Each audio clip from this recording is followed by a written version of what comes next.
So here it is. Pretty heavy duty construction. The base is metal. It's propelled, of course, by water. It's shooting out. It does go quite the distance. 38-foot diameter. Heavy duty metal base. We got this mesh here to make sure that any debris that goes through this is not going to plug it up. It's all metal as well.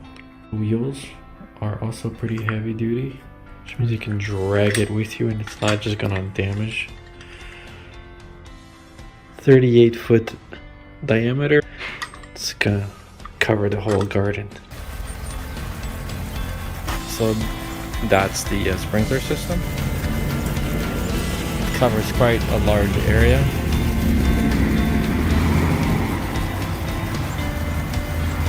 And it's all metal, so it's not necessarily going to break. Yeah.